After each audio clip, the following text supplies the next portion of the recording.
Okay, welcome everyone. You will notice a new face to Lightbulb Moments today.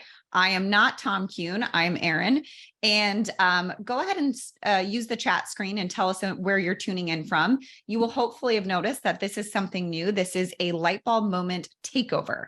And so I am taking over for Tom, and we're going to do something a little bit different on this session today. So go ahead and type in how you're feeling today. Good to see you all, and what you're looking forward to about this session, if you know what to expect. So I'd love to hear from someone in the chat before we get started and welcome our guest. Hi, Anna. Hi, Ashley. Corinne, Jan, good to see you all. Welcome. Good morning. I love it. Okay, so Tom is on, I've called it a sabbatical. It's definitely not a sabbatical, but he is out today enjoying the wilderness with his wife, taking some much needed time off, as we all should. And so I'm doing a little bit of a takeover. And so just as a reminder, this is episode 126 of Lightbulb Moments, and we're doing some really, really cool things with Lightbulb Moments, which hopefully you'll start to experience soon. And also, I want to make sure that you subscribe to our YouTube channel. We are live on this. We're going live right now. So maybe you are even watching on YouTube, which is fantastic. But this is a great way to look at past episodes and also make sure you are notified when we have new ones. So you can just go into YouTube and just hit Qnity in the search bar. And so really the principle of Lightbulb Moments is a sudden realization of enlightenment or inspiration. And, you know, Tom really seeks to bring these Lightbulb moments to life on these sessions, and we all can learn from them. So no matter what conversation, no matter what experience, there's always a Lightbulb moment, maybe hidden or maybe obvious, to be had. And so today's session is really going to be something, again, a little bit different, but I'm confident that hopefully we can all get some Lightbulb moments. So depending on how closely you follow Qnity, arguably probably most of you on here tuning in live follow us pretty closely. We do have another podcast called Money 02, and this podcast is really focused on financial transformations or financial light bulb moments, if you will. And it's called Money 02, really with Qnity's philosophy that money isn't the most important thing in life, but it is like oxygen. That is not a quote that we said. That is a quote we like to reference by Zig Ziglar. And so many people tell us that, you know, money isn't the most important thing, or I don't care about money. But ultimately, we know that money can help create freedom. Money can help make sure that you are less stressed. Money can help you provide for your family. And so on this podcast, we feature transformations. We feature financial transformations. And it's really powerful for us to try to have conversations about money in a very transparent way and take the judgment or the fear or the angst out of it, because just about everyone, especially entrepreneurs, I know that you have had struggles with money or scary experiences with money, and all of us as individuals probably have too. And so really, it's to take what is, you know, chaotic and fearful and not talked about and bring life to it, and bring life to it into a structured, organic conversational format, which is what we're going to be doing today. And so just in a moment, I'm going to welcome my guest, and he is going to be on here. We're going to be doing a live interview for the Money 02 podcast. So this is going to be very much focused on money. And my guest today is John's story around money. And John has quite an interesting background. I was introduced to John by our partners at Paul Mitchell. We're very, very proud to partner with the Paul Mitchell organization. And one of their leaders of the salon development, well, not one of their leaders, the key leader in salon development team, Kristen Farrell, so kindly introduced us to John a long time ago. And we had a very interesting conversation about his story around money as we were developing the student program, because John does a lot of things. And why we were initially introduced to him is because he is an artistic director for Paul Mitchell. So that was the initial connection. He is also the executive director of barbering at Team Turnage, which the Turnage Group owns, I think, correct me if I'm wrong, at least 5, 6, 7 schools. John, you'll have to correct me on that. And they also are a Money EDU school. So we're very happy and proud to partner with them. And John does a lot of other stuff. He's also NAHA Educator of the Year 2022, and has quite impressive background. And so we're going to just be having a very organic, open dialogue about money here. As we do really rough prep sessions, but I find in these conversations, the more organic, the more impactful in my experience. So without further ado, John, please come off the camera and join us. Hello, everybody. How you guys doing today? Good to see you, John. I'm so excited to have you here. So before we kind of dive into talking about money, which I know you're very passionate to talk about this topic, particularly in the beauty and wellness industry. Tell me, did I miss anything about your background? Any high level? Not everything. Honestly, I thought about sending you a text and saying, "Hey, can I pay you to go on the road to introduce me like that?" All the time. No, so you didn't miss anything. Also, I own multiple companies, which is Popular Nobody Productions, and I own Popular Nobody the brand as well. And so, that's just the added little flair. Okay, so it's safe to say you have a couple of side hustles, shall we say? Couple of day jobs, couple of side hustles, couple different sides of revenue streams, yeah? Yeah, definitely. I believe that, that old saying that you need to have multiple streams of income in order to see the millions that we all want to see. And so I just took that and ran with it. So yeah, I have a lot of multiple streams of income that is providing me different ways that, I can't wait to share my thoughts and ideas about money. Yeah, let's do it. So, as I shared with you on this prep session, the audience on Lightbulb Moments who's at least tuning in live today is majority of them are salon and spa owners and leaders. However, I think all of us can benefit from having, this conversation and really looking at the opportunity to expand revenue streams and the importance that has brought to you. And so even if a salon or spa owner is thinking about it from their team and their business aspect, think about what other revenue streams can you open up in your business. And so let's all go into this with figuring out how we can all have light bulb moments and learn from each other. So before we get started, you've had quite a transformation with money, just based on what I have discussed with you. So let's kind of start at the beginning. Tell me about how you started off and how you used to think about money growing up. So growing up, my mother is in the beauty industry, Doris Mosley. And growing up, she was that old school, traditional hairdresser. Appointments was written in pencil, you know what I mean? The shop was running.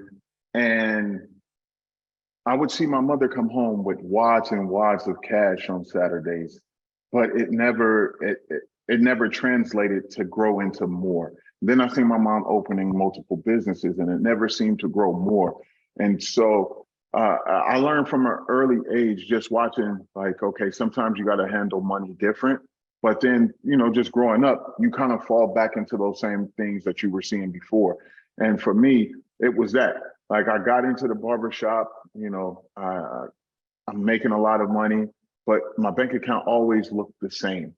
So as it's looking the same, no matter how many jobs I was working, no matter how many hustles I had, it always seemed like my bank account never changed. So then I had to personally look at what was I doing that wasn't allowing me to see the difference. My work ethic didn't change. So I was putting in a lot of work in, but the money wasn't adding up to the work ethic at the end of the day because I wasn't doing the things properly, because I just was looking at money off of learned behavior. And because you're looking at money from learned behavior, you tend to do what you were taught or what you've seen. And coming in, a lot of communities don't talk about financial literacy at all. So that's what you learn from. And so for me, I had to really like slow my pace down and literally look at myself and say, okay, John, what's happening? Why are you not seeing the growth and the income that you're actually looking for? And what was it? What do you think? How are you spending your money? Because it seems like at that time, it probably was a money out issue, right? Versus a money in issue. You sounds like you were doing pretty well behind the chair. And where was the money going? I don't feel like, honestly, I feel like nobody in this world ever have a money in issue. It's always the money out. Yeah. And so the money was going to like hanging out, partying, and I don't even drink, and I still don't drink to this day, but I would go to those environments and hang out with my friends and stuff like that. So I was spending the money, just poor decisions, fashion, all of those things. Like I was just spending so much money in areas that really, when you look at it, it doesn't even really matter. And so for me, that was the change. I had to look at those situations and look at those places and look at what I was doing to not see the money stay true to me bringing it in. I love that you said that. Almost nobody has a money in problem. It's mostly money out. I do think, earnings is important, right? And there's, for some times it is certainly a money in issue, to make sure that you're able to take care of your basic needs. But it was so interesting. I just had a teacher on the podcast on Monday, and he makes a teacher salary. And he, in 7 years, went from negative $25,000, so 25,000 in the hole, to $500,000. And he goes, I didn't really change my income. I changed what I was doing with my money, right? And really being consistent. And so I am totally a proponent. It really is how you manage your money, and it's so important. And so I remember we were chatting with that on the money outside of things. And I'm curious for you, as someone, it sounds like, based on what you told me about your mom, it sounds like, you maybe weren't raised with a lot and you weren't educated. Is that a fair assessment on money? I'm not going to say I wasn't raised with a lot, because she was making her income coming in was great. It was just the same negative spending habits. Where were you spending the money? So the money coming in wasn't the challenge at all. It was just the negligence of just letting money go back out was the problem. Yeah. Okay. And so once you started to make money, one of the things that I've seen, at least with professionals, once they start to make money, maybe it's a little bit, I don't know if this is true for you, a little bit of like I have something to prove now. So maybe I'm going to buy some designer stuff. I'm going to buy dinner for my friends, whatever it may be. Was that at all the case for you? That is a very, very funny statement, because I'm half and half of that. So yes, do I treat my friends nice? And if we're all together, will I pay for dinners? Yeah. But I'm also looking at it different now. That dinner with my friends sometimes end up being business meetings. So we might start talking business, and now that's a financial situation where now that's a tax write-off. Understanding when and where the money can go. But then also too, the designer stuff, I'm not that guy. I am not that guy at all. I've seen what that designer mentality can financially do to people. So I chose not to do that. I don't wear designer clothes. Most of the designer stuff I wear might be Nike, you know what I mean? But I'm still wearing $5, $7 t-shirts. I'll go buy shirts from Walmart. I'm not that guy to where I'd rather spend that money on the materialistic stuff to make me feel good on the outside. I do the things that I utilize money to make me feel good on the inside. So helping people, and that may be in need, because now I'm in a different position to be able to help someone. Or like right now, I'm recording this from my studio. I have a private studio that is my creative space, and I have all kind of cameras and everything like that. But instead of me just buying this type of stuff, what did I do? I went and started my own production company, so then I could move the money over there and now have a production company and get all the tax purposes and write-offs for my camera equipment and things like that. So it's like, now I'm at that mature age where the outer stuff don't matter, but the inner stuff do. But also, how do I continue to grow and put into my businesses in order to make that money come back in? Okay. So this is really interesting, because you've got a big role at Paul Mitchell. That's how we got introduced. You also are the executive director of barbering for a large school group.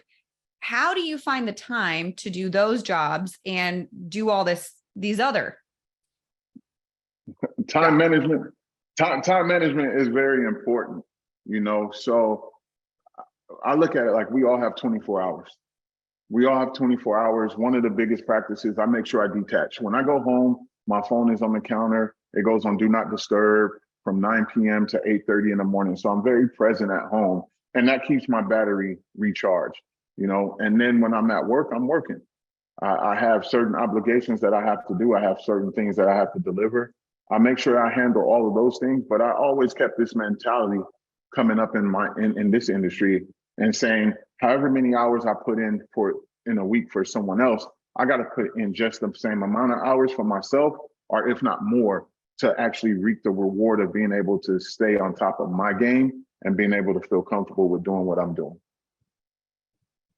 So we talked about transformations too, and I like to have, whenever possible, numbers to those transformations. So I went from, I just told you about the teacher, from 25,000 in debt to a net worth of $500,000. Is there any specific transformations that you're willing to share with me, whether it be on income, whether it be on spending, investments, any transformations you feel comfortable sharing with this group? Yeah, definitely. I love to share, kind of like touch on all three. One of the memories that I had growing up in high school, I used to go to the lake all the time. And I used to hang out with my friends, be on the lake, riding jet skis. I've always wanted to continue that feeling, but I never was financially in a position to. So just a couple months ago, I went and got in some fun debt and went and bought 2 jet skis. And I didn't do it just to relive those moments. I actually brought it into the house so that my son and my kids and my family can experience what I felt. So it was more of a good debt situation because I was never able to, or I didn't think I financially could, because I didn't understand that, you know what, you are making the money too. You just have to change the way you were doing other things when the money was going out. So that was one. And when I look at the overall picture of like where making different numbers come in, by having multiple jobs, of course, you get more revenue. And so now it was that I've been able to work multiple job opportunities and see different streams of income. So I might have gone from making, 70, 80,000, 90,000, 100,000 a year as a barber behind the chair to now I'm making that plus more, and I actually get to see it. It's not like, oh, it's just all going out. And at the end of the year, I'm like, oh, I only made 50,000 bring it home. Now it's different now. Now you actually see the difference of my growth because of the way I changed my mindset and the decision-making ability and also the work ethic. Yeah. Okay. So what are you seeing in your role with students? What are you seeing some patterns? Because I know you're a proponent of financial literacy. Your students are really focused on, it's something you bring in the Turnage group, the Money EDU curriculum. What are you seeing with students these days and your thoughts around how we can equip the next generation of beauty and wellness professionals with financial literacy so they can be better than all of us? So honestly, I got to say thank you to you guys for creating an awesome like a program that let the younger generation actually see how to begin to plan their future with their finances. I think that's step one, is making sure that the resources are in front of them, because a lot of them that's in barber school, a lot in college school, they're very young. They don't know how to move money. They don't know what money can do. They actually only know the spending power of money, but not the saving power of money. And so for me, it's key that we give them this early development when they're learning the new language of cosmetology, barbering, nail tech, esthetician, that we add that part of business, because everybody wants to be a solopreneur. Everybody wants to be an entrepreneur. Everybody is falling into those categories now. And even creators, creators make a lot of money on social media, but they might not know how to do it. So being able to have these type of conversations, or being able to talk to students and just giving them some kind of structure, but also giving them my past and other people's past around me and stories that I can help them understand, like, hey, this is how you start your business. This is what you do to get a bank account going.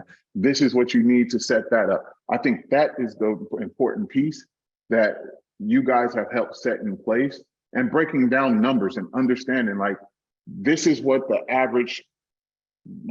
world say our average is in our beauty industry, but this is where you really can be.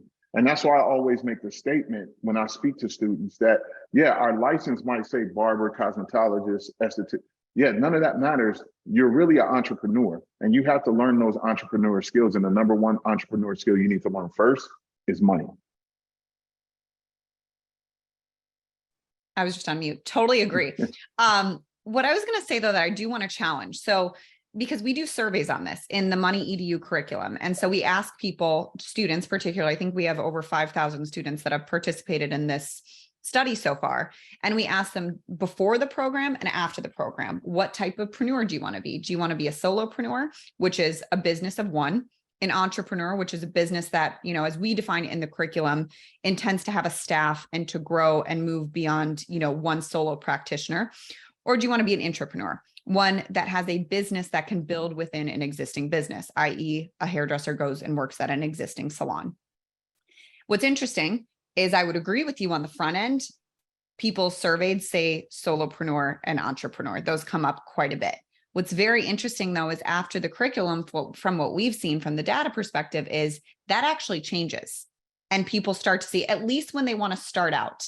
And so at least when they start out, they say, actually, I think the best place for me is to be an entrepreneur. And then maybe down the line, once you feel equipped and understand the financial realities of being a solopreneur or an entrepreneur, then maybe you make that decision. And so do you see it change after education from your perspective? Definitely. I definitely see a change, because then they have that knowledge, they have that information, yes, thanks to you guys, that they can actually make those type of decisions and say, this sounds like where I'm at now, but I eventually want to go to this point. And I think that's the important part. And sometimes it's just reality, right? You put reality in their face and give them the vision of, okay, yeah, this is where your feet is. This is where you're standing today, but where's your mind? Yeah. We're going to get you right through this program, but we're going to excel you to make the decision to go wherever you want to go after you finish this and get the knowledge that you need to have.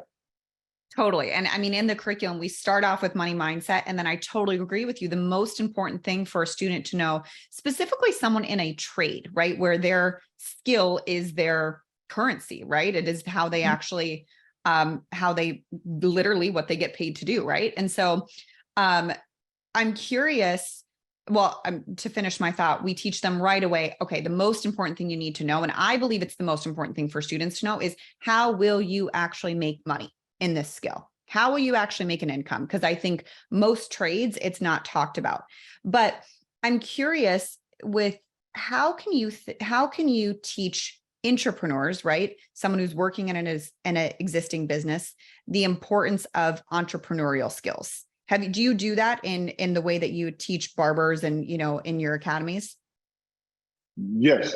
So I definitely, because I think it's a culture thing. Like, you got to teach them how to develop a culture as an entrepreneur first, and besides the money factor. And once you start teaching them that, they'll start to understand what do they need to deliver as an entrepreneur, not just for themselves, but for the team that they're trying to build around them. And, like in the South, the old people say the fish rot from the head. So if a business is going to fail, it's going to fail from the top and not the bottom. So the leader has to understand and have all the principles right in place, and then deliver all the information down, because you're only going to be as solid as your team. So if your team is not managing money and making money, they're going to always come back up to the top and ask for more money. So if you teach them how to manage their money underneath you, they will always understand the business mindset. And I think all leaders should train their team to be other leaders as well, so that you can always have those type of financial conversations. When you think about employment, it's always someone going to the next level up asking for more money before they walk away. And it might not be that they need more money. They just need the knowledge to keep the money coming in and staying in the proper way. I 100% agree. I think so many of our owners, I see a lot of owners on this call right now.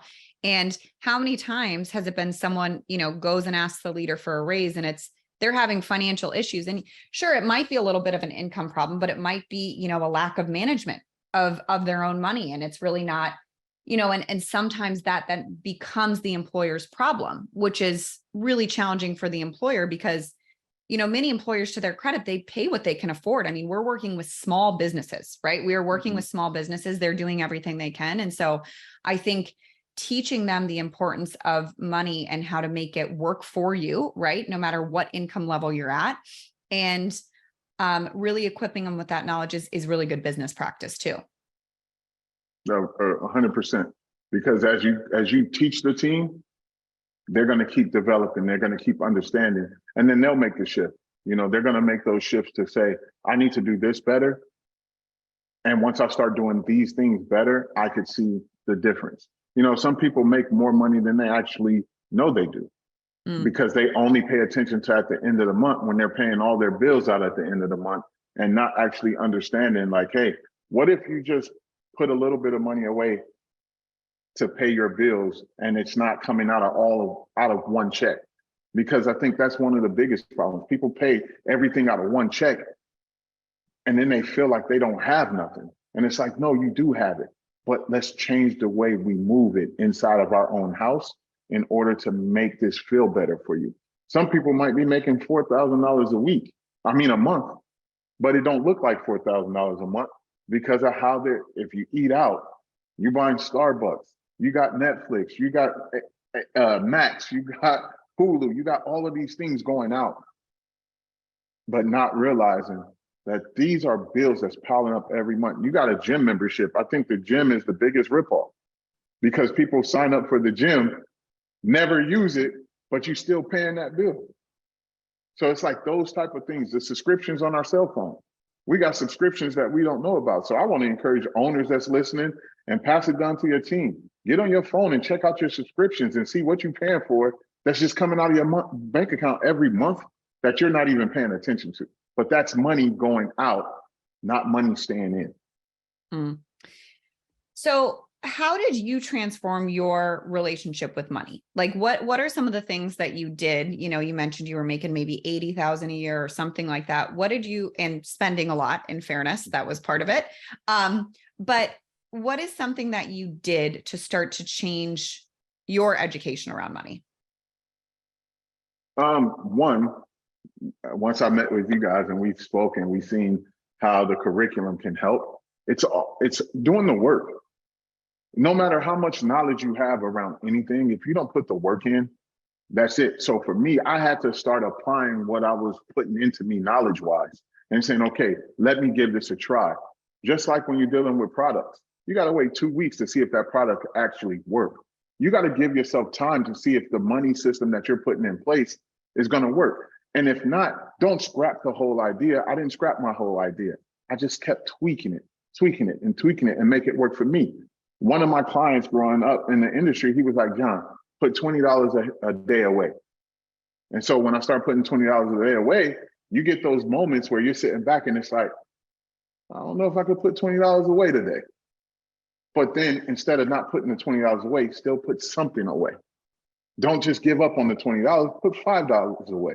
But I think that's what helped me, is understanding what works for me financially, because you get all these financial gurus telling you on the internet what to do, how to do it, but they're not giving you the other part.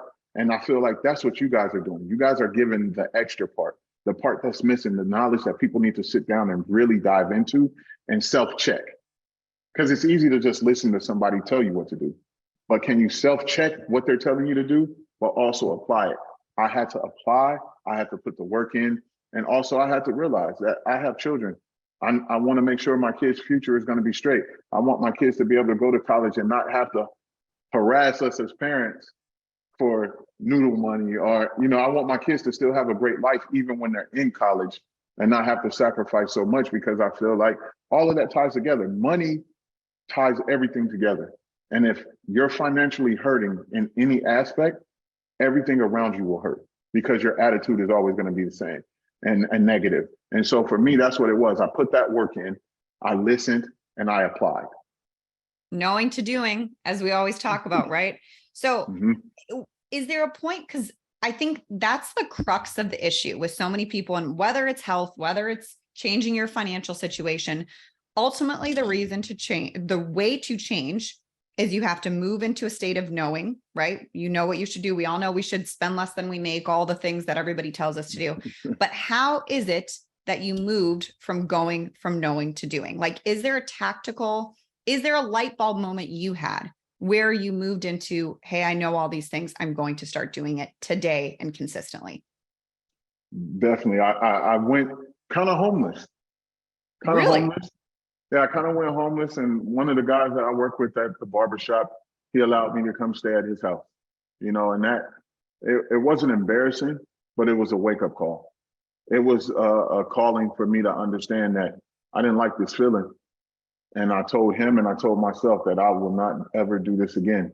And that was kind of that light bulb moment for me to be like, you know what? I don't want to rely on other people to financially help me get out of something that I put myself in. So I'm big on music. And so I would listen to Jay-Z, and one line that he said was, I tighten my belt before I beg for help. And that always stuck with me. I'd rather tighten my belt and do it before I ask somebody for help, because I'm the type of person, I don't need people saying like, yo, because of you, because of me, you did this, or because, nah, it's because of the hard work that I'm putting in. And so that moment was kind of like a lifetime situation where I didn't feel comfortable, and I don't ever want to have that feeling again for me or my kids. Okay, that's actually a really profound moment. The tighten my belt. I mean, I don't wear belts, but I'm going to remember that. But I think it's like the principle of even all the owners listening to this live. If you are listening live, as a business owner, you can't help your team. You can't expand. You can't help your family if you don't help. I mean, it's kind of that age old principle of like, you cannot give if you don't have enough to give, right? And so that's kind of the bigger picture here. I mean, you can give, I shouldn't say that, you can give small amounts, but you can't take care and make the impact you want if you can't take care of yourself. And in your case, take care of your basic needs, right? And thank you for sharing that, because you also said you kind of went homeless. So what does kind of went homeless mean specifically, if you don't mind me asking? Kind of meant that I basically had a friend that was willing to let me sleep on his floor. Okay. Home On the to floor. me, on the floor. Yeah, I was on the floor. My kids had a room at his townhouse, but I slept on the floor. I made sure they had the bed. I slept on the floor. Same scenario. They eat some nights. I didn't eat. But that was all because of how I managed money and how I helped people as well. And you know, so now I'm very cautious on still how I help people financially, because sometimes when you help people financially and they don't understand what they're doing wrong, they're going to always come back to you as a crutch, because they figure out like, oh, you know, it's no secret. You can look on my Instagram and social media and you see I work. You know I work hard. So you got to know that I'm working hard and there's a financial benefit coming from the work that I'm putting in. So it's easy for people to turn around, and not just me, owners listening. This is for you too. People will look at your social media and say, okay, well, I know if I ever get in a pinch, so-and-so has it. And sometimes it's like, you know, you got to be cautious with that too, because that's also part of the reason why you will get financially drained, is because people are coming to you always. And so for me, that's what kind of homeless meant, was I had a friend that let me sleep on that floor, allowed me to, you know, get better. And I just told him straight out like a man, bro, I'm not going to be here long. Give me 3 to 6 months and I'm out of here. And I promise you, I'll never come back. And I still stand tall to that to this day. Again, thank you for sharing that. That's got to be a very humbling experience for a man taking care of anyone taking care of a family. But I think that's a uniquely, you know, to ask for help like that is uniquely, you know, I think the commonality that I hear is you hit the rock bottom hard enough, right? Like that was your rock bottom. You didn't need to hit another rock bottom. And that's what moved you to the knowing to doing. Is that a fair assessment? Very fair, because rock bottom hurt. I don't want to hit that bottom of that ocean ever again. Like so when you became kind of homeless, and I'm sorry, but I think these are the transformations that people can actually like, and this is why it's so important when people can be vulnerable, because it's like, if he was here and now he's here, then somebody can look at their own situation and be like, hey, okay, maybe I can make a change too. And so do you mind me asking what happens? Did you get evicted from another home, or what happened to cause that situation? Because it also sounds like you had a family at that point. Well, you did. Yeah, so I was taking care of my 2 children at the time, and I basically had joint custody. So we had 1 week on, 1 week off, but I kept them majority of the time, because if anybody know me, you know, I'm very tight knit with my kids and my family. And so I did have my nephews living with me at the time, and I was on the road a lot working. And while I was gone on the road, my nephews, of course, young, they would have people over, it get loud. So I come home and I had an eviction notice. And my nephews had took off. They moved out. They left with their stuff and left me with this eviction notice. So I had to pack up and I had to be gone within like a week. And so I didn't have nothing. I didn't have nowhere to go. And of course, once again, circling back to financial literacy, my credit score was horrible. So I couldn't go out and get anything because I had a repossession on my credit. I had bought my first home in California at almost $700,000, and my mortgage Whoa. was my mortgage was like $400,000 a month, and so Well, I had not 400,000 a month, but I mean so 4,000. I Sorry, was like, dang, what did you do? no 4,000 a month, and then I had that house on my credit. I had the bank, not the bankruptcy, but the repossession on my credit. So I couldn't really find anywhere to live. And so I literally had to go back in and really hit the reset button and start completely over and start fixing my credit. Once I started fixing my credit, then I was able to move into a different situation. But I think that's some of the biggest problems is that we all don't see how our credit score will hurt us if we don't put our money up properly. At some point, we're going to need that credit score to move into situations. And so for me, I'm fully aware of my credit score now. I'm fully aware of how I spend my money. I'm fully aware of that feeling of, having to tighten my belt. Yeah. I mean, I think ultimately this is the unfortunate. So on Money O2, I've now recorded 20 something episodes and we've done money stories. So I've had these conversations and I've heard a lot of people's rock bottoms. And I just actually, before you, I was interviewing JP, John Paul DeJoria. And what was interesting about your story and his is both the rock bottom moments were becoming homeless, which, or kind of homeless in your case, right? And ultimately it's like, how do we help people and, future professionals, existing professionals, business owners, how do we help them move from knowing to doing and having their rock bottom that doesn't have to be such a hard rock bottom, right? I don't know if it's possible. I'm just curious because I have seen that sometimes change happens when somebody hits a rock bottom. How do we make sure people don't have to hit the rock bottom before change? And I'm just curious. I'm just throwing it out there. Me personally, what I like to do with future professionals now, I like to catch them before the rock bottom happened. You spend enough time with students, they'll get comfortable and they'll start telling you their outside life. And as they start telling you their outside life, you can start to hear the stories of where they're headed because we have the experience. We've seen what they're telling us. We already had those signs and we went through that path. And so for me, a lot of times with students, I have an open door policy. They could come sit in my office and talk to me about everything. And then when I start hearing financial challenges, I kind of help them budget how I did. That helped me work. And so it kind of gives them that breakdown. Even with new team members, I had a team member that joined the Popular Nobody team and she was homeless. And when she was homeless, I was like, listen, you got to stop going to brunch. You got to stop doing your nails. Not funny, but yeah. You know how to do your own nails. You're a cosmetologist, so do your own nails. Like you have to stop all these luxury things and really just buckle down and put yourself on a budget. So I would even help budget her weekly grocery list or monthly grocery list to make sure, and I would hold her accountable. And I think that's another big part.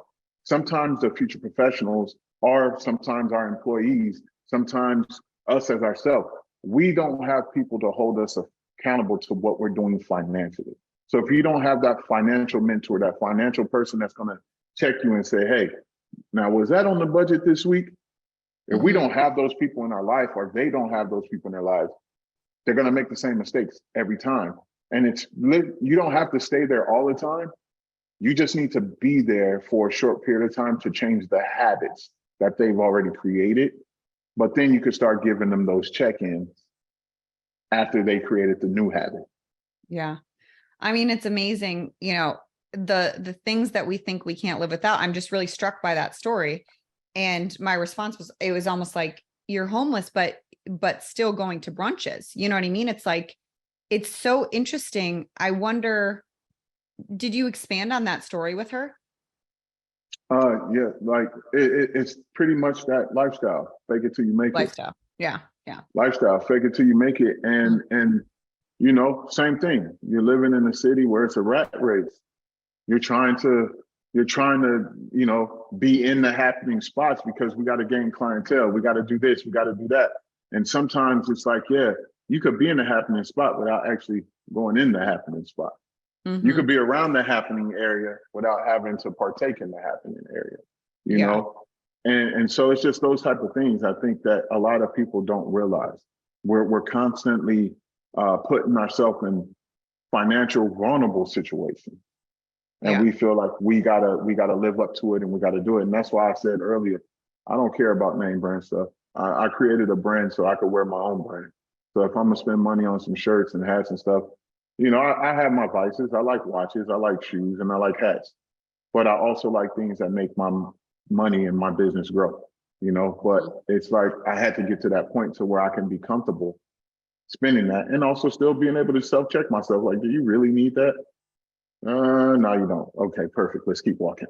You know what I mean? Mhm. So it's like I think that's a point where everybody has to come to, and it has to lead with having somebody on your side to be, Mhm. you know, think about it. AA have people that hold people accountable. Sponsors. Yeah. They have sponsors, but financial situations, we don't have sponsors. But you Yeah. got to be that sponsor in order to help the next person get out of the situation that you see them headed to. I have another question with and bringing up the AA thing. I think one of the things that I've also learned is financial therapy is a new field. It's considered very new, but it's actually been around for 12 years, and it's becoming very more prevalent in the field of psychology and therapy. And in your experience working with students, I have been shocked just in going into some schools how many people raise their hand that they have experienced some sort of financial trauma. And I know that sounds a little deep, but I mean, I would argue what you just shared, that's a little traumatic. You know what I mean? That's a little traumatic for you too, right? But ultimately you were able to get on the other side. Is that something you see with students where there's like, they were raised in maybe a circumstance or had an experience, and trauma is relative, right? You know what I mean? What may be traumatic to someone may not be. It's hard to quantify and qualify what trauma is in this case, but have you experienced that with students where because we see a lot of just anxiety around the topic of money? Oh, yes, definitely. You see it from, and it works both ways, you know, on the positive side and the negative side. Yeah. You know, you'll have some parents that are so financially strict with their kids that they watch their parents grow up so tight knit, and they can have a lot of money, but because of the way the parents program them, they question this $20 shirt too much for me to buy and celebrate myself. Or on the other side of it, it's like, I only have $20. I can't spend it on nothing. I gotta hold this $20 forever, you know? And it's like, both of those I feel like are very traumatic to some Yeah. people, because you have that person that has the money and can, you know, spend their money, but they get more satisfaction out of spending it on other people than actually treating themselves and celebrating their victories for being able to do things for themselves. And then you have the other person, like I said, that financially can't do nothing for themselves. And that's because what they've seen in the household. They seen it could be alcoholism. All the money went to drinks. All the money went to food addiction. All the money went to drug addiction. All the money went. So they hold that money tight and they don't even do any of those things because they're like, I can't lose my money. I've seen us lose everything from these things. And so I think both way. I'm a firm believer that there is financial trauma in a lot of people's households and a lot of people's lives that they don't realize is trauma yet. Yeah. Yeah, I totally agree with that.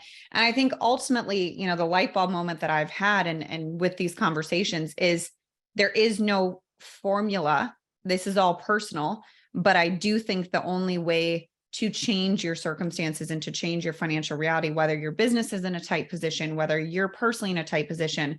I know a lot of salon owners have come to us, and one of the things that breaks my heart is when they're not prepared for retirement and they feel and there's so many things where it's like, oh, if we can just help you, you know, see what's possible. And so that's why I think these conversations are so important. But the light bulb moment I just had, you know, and it reminded me of this in talking to you, because I just came from another call right before this with JP, and he's the only billionaire I've ever spoken with in my life. So I have something to learn from him. I think we all do. And what I thought was really interesting is he said every time he started making more income, he would require that for a full year, he did not change his lifestyle, a full year. And I think so many people do that when the business starts getting better, or, you know, when they maybe get an increase, it's like, okay, I'm going to change a little bit of my lifestyle. Maybe I'm going to get a nicer apartment, or I can do these things. And it's like, that to me is such a practical piece of advice for a full year, just to not change your lifestyle at all. And I think, yeah, I thought that was really interesting. No, I never like looked at it that way, Yeah. but that's great advice to pass on, because you do see it. People are like, oh man, I got a pay increase, so now I can do this. Well, take that pay increase and save it. Yeah. Don't just go spend it because you got an increase, because now you're living off the same exact money that you was living off of before. So it goes back to what we said earlier. You lose the fact that you might have this extra money, but because you're changing your lifestyle. And I'll definitely want to speak to the owners here. And this is something that I see a lot. Owners, please stop posting your lifestyle on social media when your team is struggling, when your employees are struggling, because all they see is that they're doing all this hard work for your company, and all you doing is vacation, all you doing is party, and all you're doing is everything that they can't do. So it's financially starting a problem in their head, and then it creates tension in the workplace, and then the salon, the barbershop, and everything gets chaotic because you're the owner that's out having fun, partying, and showing all of this, when you really should be looking at how to save and talk to your team about getting to that level as well. Okay, that is so interesting. And actually, I was going to say something with this, because I have thought about this a lot, because I think, you know, as a business owner, you know, nobody knows what is happening, right? Like, I know many salon owners on this call are making less than a lot of their staff, and it's not something that's talked about, but people make assumptions. And even more recently, I've been thinking about this too, where it's like, people make assumptions when they see a square on social media and they have no idea. And it's really unfortunate. And what I'm hearing your advice is like, if you're enjoying life as a business owner, and this, I'm just going to be really blunt, don't post it, because people are going to make assumptions and they're not real. That's the advice that you're telling me. That's it. You can enjoy life.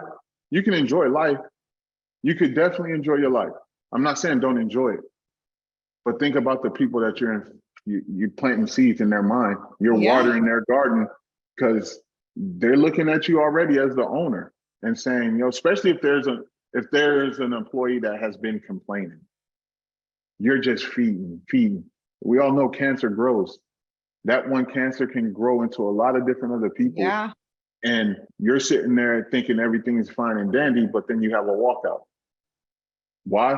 Because you're posting, you got a new Mercedes. You're posting that you're going here, you're going there.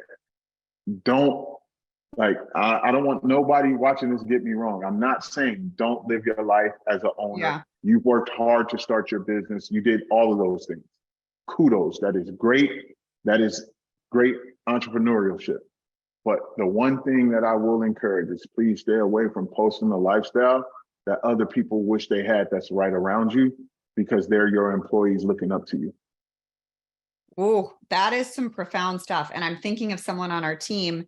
And it's sad for me as someone who's in that position, because I'm like, someone on our team just took a very long vacation with her family, and it was a dream. And she's worked every single year, I mean, multiple years, to plan for this trip. And it's like, God, that just like, and she's so excited about it and sharing it. And it's like, God, it makes me sad that people make assumptions because they don't see all the work that came into her being able to create that experience. So, but I've thought a lot about that. And I actually talked about that recently with someone where it's like, I'm becoming, privacy is sometimes important when you're in a leadership position, you know? Mm-hmm. So interesting, very interesting advice. I'm sure a lot of owners are thinking about this. But yeah, well, okay. Well, I'm just, now my mind's racing, but I'm looking at time here, and Michelle and Sonia are probably like, Erin, wrap this up. So, anyways, I have a couple of housekeeping items to get to here, but, I'm going to just give it one moment. Is there any questions anyone wants to ask John very quickly? And we're going to have to keep it to like 2 minutes before I go, move into action. and housekeeping items. But is there any specific questions? Go ahead and pop them in if you've got them. I'm going to give it like 15 seconds. And if there's none, John Mosley, popular nobody. I love that by that name, by the way. I think it's so brilliant. Thank you. I think this was a really refreshing, different take. And I think that's why these conversations are so important, to provoke different thoughts and different experiences. And I think there's a way to share your life and family with people without highlighting lifestyle choices that would make your team. Yeah, I totally agree with that, Michelle. That's very true. Thank you very much. Okay, I don't see any questions. So John, I'm going to let you get back to whatever it is you're doing of one of your many roles today. So thank you so much again. Thank you. I know you're artistic director at Paul Mitchell and you're with one of our schools. And I just want to thank the team at Paul Mitchell because they introduced us to you, and we are very proud to partner with that organization among some many other amazing brands and organizations. So I'll let you go. I'm going to do my housekeeping items, and we'll see you again very soon. Thanks so much, John. Definitely. And I would love to extend the opportunity for you to get on my podcast. I just started that. So I'm standing, if you can see the space behind me, my podcast is called Nobody Listens. And we're about to get brilliant. That. Nobody listens. So this is the set to Nobody Listens. And so we're going to get this thing ramped up and having fun. And I would love to have this type of conversation on my podcast as well.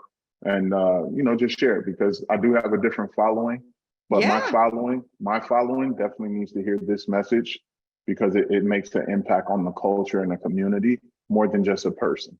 Yeah. You got myself. So anytime you want me, I'm there. Maybe you can fly me there as part of your business investment in the podcast. I'm totally so kidding. Listen, all guests, I take care of their flights, their hotel, and if they charge, I pay their fees. Where are we going? France? Is that where your studio is? No, it's in Fort Worth, Texas. Oh, I love it. All right. Well, literally anytime, John. Thank you. Perfect. And we'll chat soon. Okay. All right. Erin, talk soon. You guys. All right. All right, everyone. I hope that was an interesting dialogue, some fresh perspectives. So let me just wrap this up. And I will let everyone get back on with their merry day here. Okay. So that was John. Thanks again. If you have anyone that you would like to be on Lightbulb Moments, or you have a guest that you think could spark an interesting dialogue, have a unique moment, please submit it on this section. I'm just looking at my chat to make sure I didn't miss anything. Okay, cool. Thank you, Sonia, for that. Very important. We have some amazing workshops coming up. These are really appropriate for owners and leaders, and especially really impactful for managers. So this is our execution workshop. It's called Execution SBO. It gives you all of our systemized tools to help you create a stronger operating model, and in a really simple visual way. So check that out. We do have some spaces. It's going to be taught by the wonderful Heath Smith, and the Qnity team will be there in Minneapolis. You're going to learn all of these tools and systems, and it's one of my favorite programs that I actually haven't seen the full program live, but we've done it fully for many years in Qnity in action, but this is kind of on another scale. All right, I can't be in Tom's head, so I actually don't know what Tom's light bulb moment is, but I think I had many light bulb moments with that conversation. And it was really about, recognizing when you post you're happy, and it kind of goes for anything. It's not just in work, but when you post something when someone is maybe not in a state of happiness, I don't know. I'm just really thinking about that. And I'm also thinking about, how do we help students and professionals and business owners avoid having to have rock bottoms with money? How do we make sure that they don't have to have that rock bottom? And I think my opinion is that starts from education, but I want to kind of expand and think about that further on how we can do that. And I also think part of it is helping people hear from other people's rock bottoms so they can learn from their mistakes. So if you had another light bulb moment, go ahead and post it in the chat. I'm curious what the team's light bulb moments were if they had them. But another housekeeping item, we have a really, really amazing workshop coming up around transition planning and exit. And so this is going to be in Atlanta, Georgia, right around the time of 2 to 10. And so we know, and we've seen a lot of this with baby boomer owned businesses, is they're not prepared for what a transition means. And unfortunately, what that means is the business usually closes. And so this is the time, if you're even thinking about that in the near future, to start to think about that. We have some amazing guests. We've done a lot of exit work in the past, and we kind of paused it with some of the stuff that we were doing with Money EDU and the school company, but we are bringing this back. So please consider joining us there. These are some of the topics that you will be learning about, as well as hearing from successful transitions. So, oh, I need to change my name on this probably. Maybe I do, maybe I don't know. But anyways, we have the podcast called Money O2. I have about 20 episodes on there right now. So it's a really great resource, again, just to provoke conversations. And I'm also very open to feedback on that podcast, by the way. It's very new, but my goal is to have very direct, transparent conversations about money so we can all make better financial decisions and have a greater financial experience, whether it's in our businesses, lives, etc. So let me know what you think of that podcast if you take a listen. There's some really good episodes on there for you. And thank you, of course, to Lightheart Sanders, the sponsor of this episode, as well as Ally Health. And I'm going to pause my closing thoughts because I've kept you all on here quite a bit late. So thank you all for listening. You will be back with the original creator of Lightbulb Moments, Tom, next week, I believe. Is that right, Michelle, Sonia? So thank you for letting me do this takeover, and I hope you enjoyed it. Thanks so much. This marks the end of the episode. September 6th is when we'll be back. Thank you, Sonia. We are off next week. We are on September 6th. Thanks all.